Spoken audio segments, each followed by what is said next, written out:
Hey, everybody. Welcome to the Entrance Ramp Podcast. I am one of your hosts, Carlos. That is correct. Your nerd today. How are you, everybody? How's everything going? And yeah, we're still doing this. This is, I mean, we don't have the whole cast, so this is going to be like a ramp diary. Not a full episode of season three, but just want to talk about something. We had two big things WWE wise, which most of our past videos, or at least our last videos, were, reactions to Daniel Bryan and Adam Cole debuting AEW and our predictions for All Out right before, like literally 20 minutes before the show aired. So you can find those, you know, on the videos below and at least the audio for the predictions. But we want to talk about something a little more topical. Today is the 14th of September, and it is, in fact, a new day. Yes, it is. All right, let's get into it. I'm going to share. There's two things I want to talk about. So let's talk about the most positive thing. Let's start with dessert first, and then give me my veggies, as the Rock says in my favorite movie, Fast Five. One of my favorite movies, I guess. So we are going to transition over here to. I want to show you guys. Boom! Look at that. Who's that? That's right. Congratulations to WWE's Big E on becoming WWE Champion. This is Scott Scott Lish. Sorry, Scott, if I'm pronouncing your stuff wrong. I just realized y'all ain't listening to the music. Come on, there we go. Just a little background music for you guys. But yeah, so we're gonna go off right here and just talk about this is Scott's photo from he specifically doing these shooting for PWI magazine. Um, and yeah, so Scott was at the TD Bank Arena in Boston yesterday. And earlier in the day, yesterday, we had a tweet go out from Big E stating, "Hey, I'm cashing in Money in the Bank tonight." Most of the show was revolved around that, like, "Hey, I'm in the background doing this and doing that," which initially worried me because announcing so far ahead, you always run the error of like, oh, well, he's not going to win. And with a lot of WWE booking lately and just, oh, that's right, I get cursed on this one. WWE just shit in the bed and just fucking everything up. Like, it was hard to be excited about this caption. Let's say Bobby Lashley is WWE Champion. He's welcoming. I thought he's been a great champion. Shout out to Bobby Lashley. It's cool to see, like, the manifestation of him being WWE Champion and a pretty dominant one as well. But now we also have a new dominant champion. Wait, am I pointing right? No. Okay. How do I point this way? Yeah. Hey, there we go. I don't know. But yeah, Sky is an awesome photographer. I wanted to kind of just share that's his stuff right there. I don't know how well you can see that, but yeah, this is exclusively his shots he took. His little watermark right there. He's an amazing photographer. Check him out on Twitter and Instagram. But there we go, man. That was the result of that. So at least when I started watching, I tuned in for Randy Orton versus Bobby Lashley just to see that match because I thought it would be nice. Again, much of WWE programming is lackluster, and it's hard to get excited for it. But I tuned in, went to watch the match, thought it was really good. Was waiting for like the cash in, and then it was gonna be like a Seth Rollins cash in, where he's like, it's gonna be a three-way match now out of nowhere, Um, but no, yeah. So Bobby beat Randy. Randy RKO WP. So Bobby like dominated him. Dominate, that sounds very sexual. He just threw him through a table and he hurt his knee. Got up. Biggie's music started playing. He came in. They officially called the cash in. I'm excited at this point. And they go to commercial break. I'm like, oh shit. Okay. Again, the wind's just taken out of me for this cash in.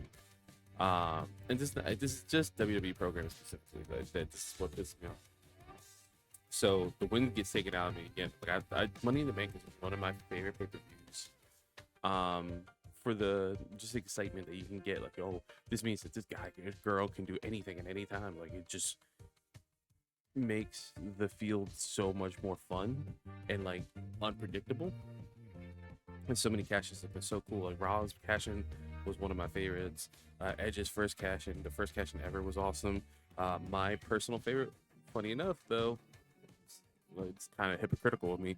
My favorite one is RVD, like whatever, like a month or two in advance, telling John Cena, "I want you at one night stand in ECW, one night stand that we launching the ECW brand. I'm gonna take your belt, bring it home to ECW." And it's one of the best. It's literally one of the best matches. It's like Cena can go, RVD can go, and then just the anger, like the ECW face. And I'm from Philly, so like, well, actually, all of us are from Philly. All the interest fans from Philly. And Mark goes to, he went to like OG like ECW shows.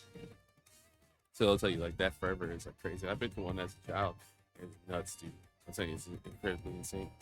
But that match is very special for me. So this cash-in didn't seem right. It seemed weirdly telegraphed, and as Mark mentioned in our just personal text messages, it just seems reactionary, right? AEW has all this goodwill and fervor and I don't know what you want to call it, like not like a cultural mindset, but like everyone's all eyes are on AEW. Daniel, pardon me, Brian Davidson, gotta get used to that. Adam Cole, baby, Andrade, all these people who were mismanaged in WWE are now AEW trying to make a mark. Again, you have someone like Brian Davidson, literally one of the greatest wrestlers in the universe, in AEW, and like all eyes are on there. So all this just felt reactionary between that and, as Mark always likes to mention, WWE is also competing with the most major of sports on Monday Night Football. We here in America love our football. Football is like one of the craziest things ever. Like, people get crazy about it. They love it. It's everything that they hope and dream. Whatever. They have their teams. There's fervor. It's the most popular American sport, I would say. American, not worldwide. It's the other football. Shitty football, if you ask me. That's heel Carlos. Shooting on you. Footballers, whatever. Anyway, so Monday night. This is the first Monday Night Football game of the season, and WWE has to compete against that when their ratings have been dropping steadily.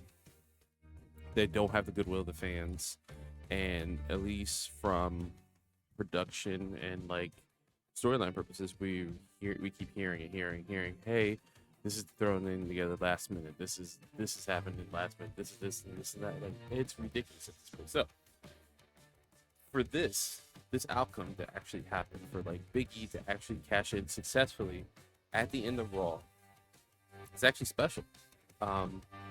It should have happened years ago. Obviously, everyone, the New Day themselves will say it. Like, he should have been world champion a long time ago. Now, that's the other thing. So this should have happened a long time ago. And I, again, speaking for Mark and Nick, we all thought this should have been drawn out, right? Not necessarily drawn out, but like, hey, what's going to happen? Is it going to happen? Like, just kind of build up Big E, because he's kind of been in that, I want to say mid-card. It's not a mid-card. He's definitely a bona fide main eventer. Obviously now World Heavyweight Championship. But he's been on SmackDown like in this mid-section, right? Going against Apollo Crews, who's stepped it up, like he's got disease and all this other stuff. But now to have him actually transition over to this like main event status, I'm happy about it. Now, the crazy thing, which is very surprising to me when following WWE and kind of read the dirt sheets and all, is we keep hearing all this news about like WWE doesn't know what they're doing till like the last minute, all this other stuff. Well, according to Andrew Zarin of Matt Men, he reported that WWE title change was actually initially planned to be for the original draft date for Raw. So that would have been October 4th. So we're just a few weeks earlier. Again, Is that because of Monday Night Football? Yeah, most likely. Yeah, probably like 100%, probably. But now we have this where he is WWE champion, and I'm very excited. I hope he gets booked pretty well. You know, I hope there's no stupid shit like Kofi turns on him, or Xavier turns on him, or anything dumb like that. But we'll have to see. I mean, there's literally we're less than 24 hours away from, actually even like a little over 12 hours from when he won it. So I'm very excited about this, and I don't want to end on a dour note. At least with his reign, I'm very excited. Look at for at least the Big E section of the Ramp Diaries. Look at that photo. Look at it.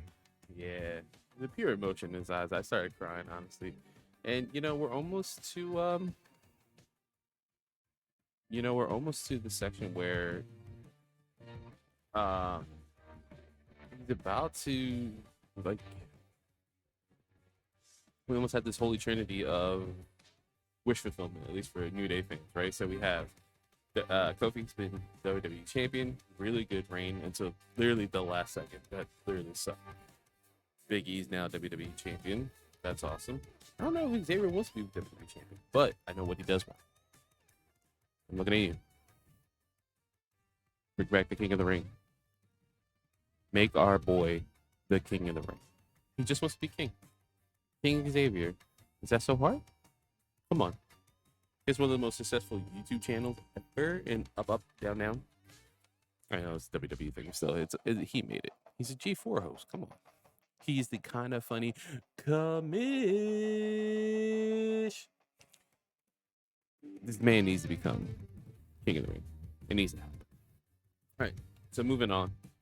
Last little thing I want to touch upon before we get off this. Today is the relaunch of NXT.